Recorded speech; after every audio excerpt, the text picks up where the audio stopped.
Moscow calls on the Syrian government and the opposition to form special working teams to deal with all issues, not with a single specific question. 2 citizens were injured when a mortar shell fired by terrorists fell on al-Amara residential neighborhood in Damascus. 2 airplanes of assistance from Russia arrive at al-Bassel airport in Lattakia, loaded with 52 tons of various kinds of humanitarian aid.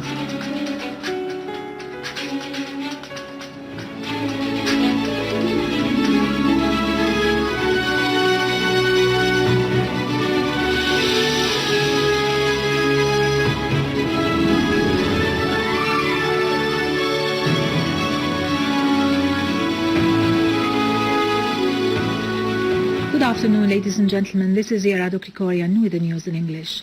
Russian Foreign Minister Sergei Lavrov has voiced his country's call on the USA and other countries that influenced the situation in Syria to contact all sides in that country except the terrorists.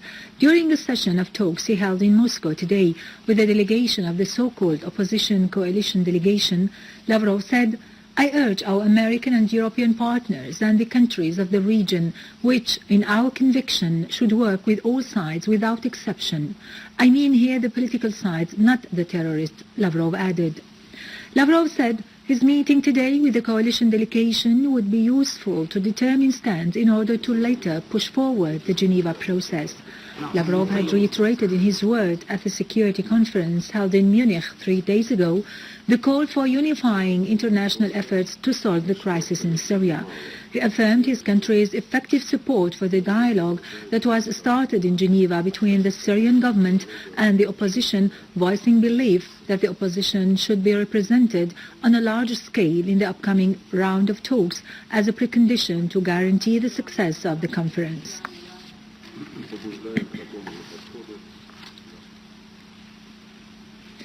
Russian Deputy Foreign Minister Gatelov has said his country has suggested the formation of a teamwork from the Syrian government and the opposition to deal with main topics within the framework of the Geneva talks.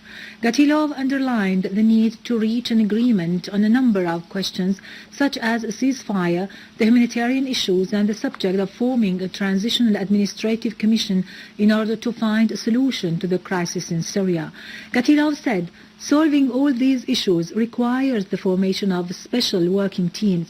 The Russian Deputy Foreign Minister said, "Each issue raised within the framework of the Geneva talks requires exerting concentrated efforts, underlining the need that focus should not be made on a single issue to the exclusion of the others." He added that Moscow believes that it should move forward on several tracks at the same time.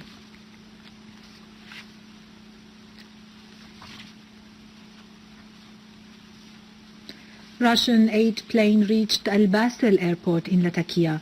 The aid plane is loaded with 52 tons of relief materials provided by Russia to help the Syrian people face the unjust economic sanctions and the repercussions of the terrorist attacks. This batch of assistance includes food material, children's milk and other requirements for the winter. Since the beginning of the crisis in Syria, the Russian people and government provided several batches of humanitarian aid and relief. The last batch arrived at al-Bassel airport in Lattakia last month, aboard 2 Russian planes carrying 44 tons of aid to the Syrian people.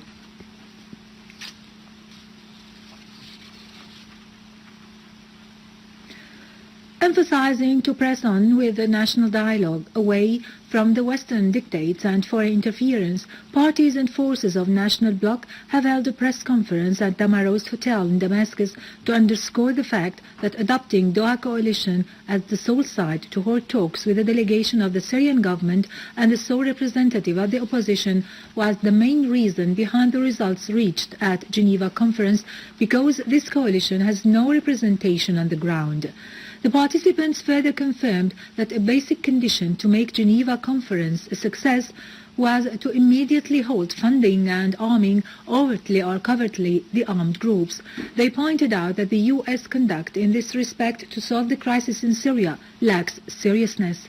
They concluded by saying the Geneva Conference could realize a genuine solution to the crisis in Syria only if it has managed to combat terrorism, stop foreign interference and to launch a political process while maintaining Syria's sovereignty and territorial integrity. Two citizens, a young man and a girl, were injured today when a mortar shell fired by terrorists fell on a house in King Faisal Street in Al-Amara residential neighborhood in Damascus. Huge material damage was inflicted on the house.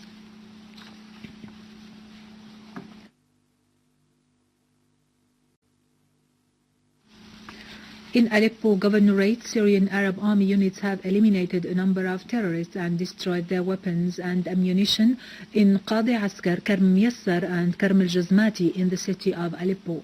Other Syrian Arab Army units killed and wounded scores of armed men in the neighborhoods of Al-Jandul, Hanano, Al-Marj, Dawar Jawuz and Karm al-Daman in Aleppo. The Syrian Arab Army also eliminated armed terrorist groups in the towns and villages of Al-Jdeide, Queris, Arbid and the surroundings of Aleppo Central Prison.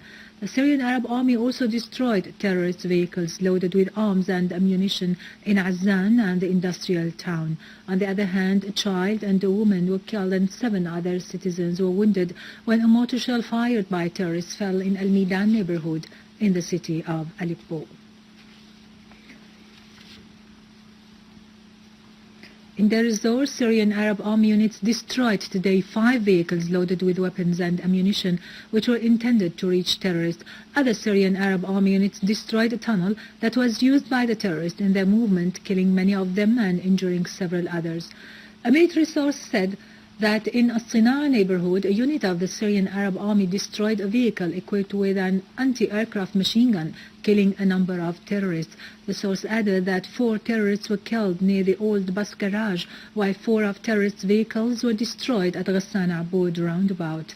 A 29 meters long tunnel that was used by the terrorists in Al-Jubaili neighborhood was also destroyed. Other Syrian Arab Army units clashed with armed terrorist groups in the airport neighborhood, killing dozens of terrorists. The Syrian Arab Army has eliminated terrorists who infiltrated from Al-Warsha quarter to Al-Wadi Street in Bab al-Siba neighborhood in the city of Homs, destroying their weapons and ammunition. Syrian Arab Army units also killed a large number of terrorists in Al-Qarabis neighborhood and the villages of Ad-Dar al-Kabira, Al-Khalidiyya and Al-Ghasibiyya, including a leader of a terrorist group, Ghazi Dukhan. In Jurat al-Shayyah neighborhood, a number of terrorists have meanwhile turned themselves in to a Syrian military unit.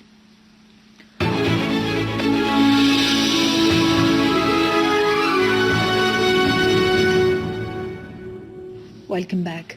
In Iraq, 4 people were killed and 18 others injured in 2 terrorist attacks around Baghdad. The first attack was carried out by a car bomb targeting a Shurta neighborhood southwest of Baghdad, killing 3 people and injuring 15 others. The second blast was by a roadside bomb planted on a road in At-Tajid district north of Baghdad. The attack targeted a police patrol, killing a police officer and injuring 3 others.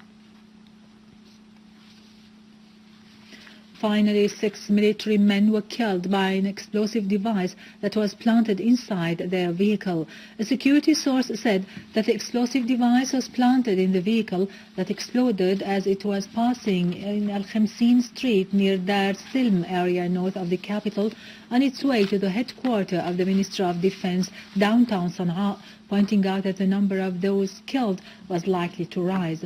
The sources indicated that the blast was most likely perpetrated by Al-Qaeda. It is to be noted that the blast followed 3 blasts that hit Sana'a yesterday. The first took place near the French embassy, the second near Ministry of Defense, and the third near the central bank. With this, we end our news for today. Thank you for watching. For more details about Syria and the region and to view this bulletin again, you can always visit our website in English, syriaonline.sy. Now to latest business and market news with Nariman Qassam, but after a short break.